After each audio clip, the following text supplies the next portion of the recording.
Detectives were just beginning to uncover the evidence of one of the most sick and twisted nurses in medical history. Countless medical patients were ending up dead in the hospital by Charles Cullen, but they didn't know how he did it or how many patients he actually killed until now. What they found out will change the way patients are looked after forever. Who is Charles Cullen, and what led him to murder hospital patients? Growing up, Charles had a miserable childhood, getting bullied by older siblings, his sister's boyfriend, and classmates. At the age of 9, Charles made his first of many suicide attempts by drinking chemicals from a chemistry set. On December 6, 1977, his mother was killed in a car accident, and her body was cremated before he had a chance to see her. Following his mother's death, Charles tried to commit suicide and was sent to a psychiatric institution. He dropped out of high school once he got out and enlisted in the United States Navy at the age of 17. He rose to the rank of Petty Officer 3rd Class, but his behavior was still odd. Over the next 4 years, he made several suicide attempts and was in and out of the Navy psychiatric ward. Finally, at the age of 24, Charles received a medical discharge from the Navy. Months later, Charles enrolled at a nursing school. He was a star pupil and was even elected as the president of the nursing class. When he finished, Charles started work at the burn unit of St. Barnabas Medical Center in New Jersey, the same place he once resented for not informing him of his mother's death. A year later, he married Adrienne Taub that he had met at a bakery, and they ended up having 2 daughters a few years apart. But behind the walls of the family home, life was far from normal. Charles would do terrible things like spike people's drinks with lighter fluid, torture the family's Yorkshire Terriers in the basement, even zipped one dog in a bowling bag. He also burned his daughter's books. Adrienne filed a restraining order against Charles and filed for divorce. After the divorce, Charles developed a friendship with Michelle Tomlinson, a nurse at the hospital. After one date, she started to avoid him because he was possessive, but that didn't stop Charles from proposing to her. Michelle immediately cut off contact with him and wouldn't pick up his calls anymore. One day, she woke up to find someone had shattered her kitchen window and unlocked her back door, but nothing had been stolen.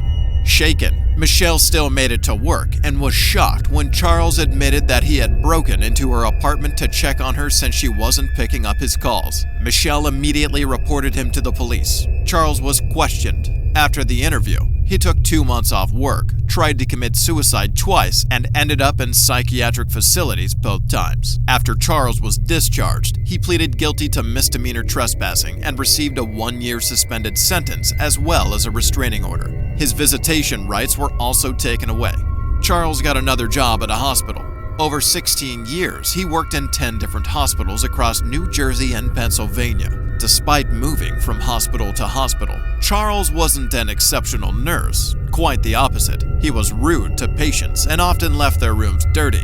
Charles also administered the wrong drugs and made many medical mistakes. Once the hospitals began asking too many questions, he would resign. Other times, they terminated his contract citing his performance. And so it was that in September 2002, Charles landed a job in the intensive care unit of the Somerset Medical Center in Somerville, New Jersey. The critical care unit of Somerset Medical Center was not somewhere that the hospital staff expected old and sickly patients to make it out of alive. While it was sad to see it happen, no one thought too much of it. So, in June 2002, the hospital was surprised to receive a warning from the New Jersey Poison Information and Education System that at least 4 of the deaths in the hospital had unusually high levels of insulin and digoxin in their bodies. They found it highly suspicious and were convinced that either an employee was making the same mistake over and over, or someone was killing on purpose. They advised the hospital to contact the police immediately, but Somerset Hospital put it off, worried that it would expose them to lawsuits. Instead, they tightened security measures around the hospital, hoping to fish out the culprit. One nurse in particular kept popping up at the wrong place at the wrong time. He requested medications that patients were not prescribed, accessed the patient's records he was not assigned to, and stayed in their rooms at odd hours. It was Charles Cullen. It wasn't until October 2003, after 12 patients died in rapid succession, that the hospital realized it was time to bring in the police. Detectives decided that the best way to gather evidence against Charles was through his friends at work. Charles was part of a trio that the rest of the hospital called the Three Musketeers. Another was Amy Logren, a single mother of two who was struggling to balance night shifts at the hospital with a heart disease that affected her work. When Charles joined the ICU, he helped share her workload and cover up her illness. The two became fast friends and spent many nights listening to each other's problems. Charles even spoke with one of her daughters over the phone. So when detectives approached her to ask questions about Charles, Amy was immediately defensive, thinking someone was trying to frame her friend. They told her that they believed Charles had murdered a patient by giving him an overdose and showed her the evidence that they had gathered against him. When Amy saw the list of medications he had withdrawn, she knew that they were the type of drugs you used if you wanted to kill someone. Then she remembered one night she had walked into Charles injecting a patient.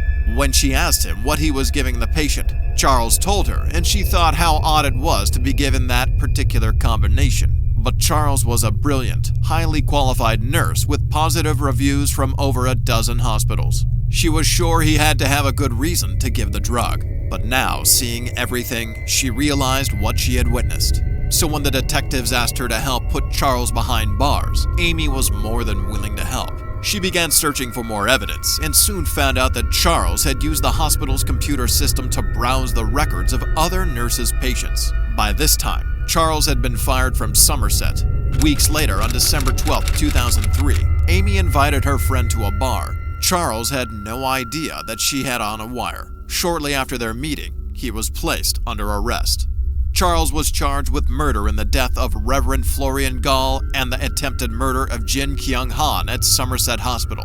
In the interrogation room, he wouldn't answer any questions. Then 2 days later, Charles spoke and made a stunning revelation. This was not his first murder. Between 1987 and 2003, he murdered at least 40 of his patients across 7 counties in the states of New Jersey and Pennsylvania. In the 7-hour interview, Charles portrayed himself as an angel helping to end the suffering of patients who were suffering and in pain because he could not bear to see them suffer. He would observe their misery for days before he would decide to put a stop to it. But when investigators spoke with hospital staff, they would find out that though some of the patients killed were terminal, quite a number of them were getting better. And they weren't all old. His youngest victim was a 21-year-old who would come in for a routine spleen surgery. Charles loved to work in the cardiac and intensive care units. In these units, patients might need a range of dangerous drugs at a moment's notice, so nurses had free access to them. The stress and nighttime hours make these jobs hard to fill. Charles, volunteering for such work, was a welcome relief. His very first murder was on June 11, 1988. Judge John Yengo Sr., a Jersey City municipal judge, had been admitted to St. Barnabas Medical Center to treat for a severe sunburn when Charles injected him with a lethal overdose of medication, killing him. Another time, he gave an AIDS patient an insulin overdose. For 4 more years, Charles wreaked havoc in St. Barnabas. He injected fatal drugs into IV bags that went out to patients randomly. Charles admitted that he poisoned 3 to 5 such bags per week, killing 10 more patients. In January 1992, the hospital began investigating who might have tampered with IV bags, and Charles immediately quit his job. A month later, Charles was hired at Warren Hospital in Phillipsburg, New Jersey.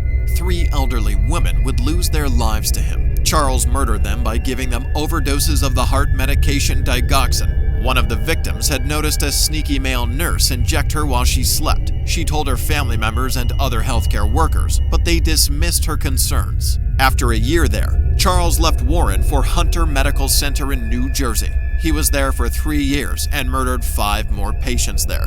The police suspected there were more, but at the time of his arrest, a lot of the hospital records had already been destroyed. In 1997, he began working at Morristown Medical Center, New Jersey. Luckily for the patients there, his performance was so poor that he was fired just months later before he could do any real damage.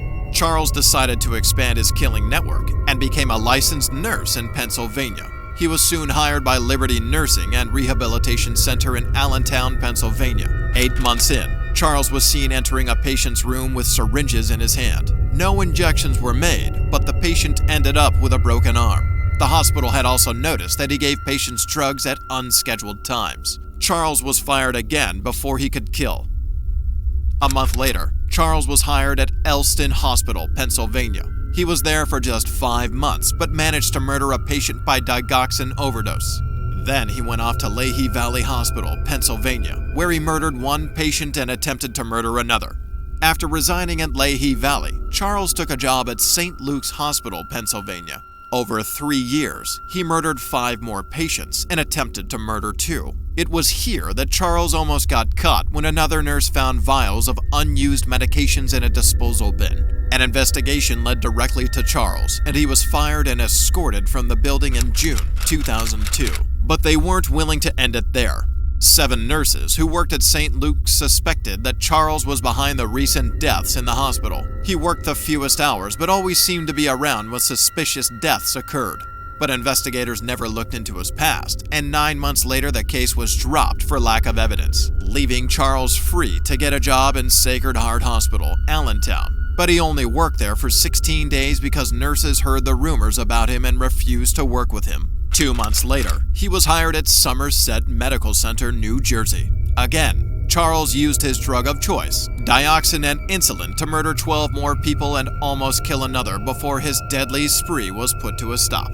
To avoid the death penalty, Charles worked out a deal with prosecutors to identify a number of his victims. With many victims cremated, hospital documents long since had been destroyed, and hospitals withholding information to hide from lawsuits, the prosecution was only able to nail him with 29 murders. Charles' sentencing began in March 2006. The state of New Jersey sentenced Charles to 11 consecutive life sentences for 22 homicides and 3 attempted murders. A week later, he was in Lehigh County courtroom for his second sentencing hearing. After the victims' families spoke, it was Charles' turn. Instead of apologizing to the families, Charles recited statements that the judge had made to the press about him and demanded that the judge step down until he was gagged with cloth and duct tape. Even then, Charles continued to repeat the phrase. But no courtroom tantrum could stand between Charles and his sentencing. The state of Pennsylvania handed him 7 life sentences for 7 murders and 3 more attempted murders. He is serving out his time at the New Jersey State Prison in Trenton. 22 families of victims filed wrongful death lawsuits against the facilities where Cullen worked. They reached a confidential settlement. New Jersey lawmakers have since passed legislation protecting nursing homes and hospitals from legal action when reporting disciplinary actions taken against employees. This law has been adopted in 37 other states. To date, the total number of Charles' victims is not known, but investigators believe that the total number may be closer to 400.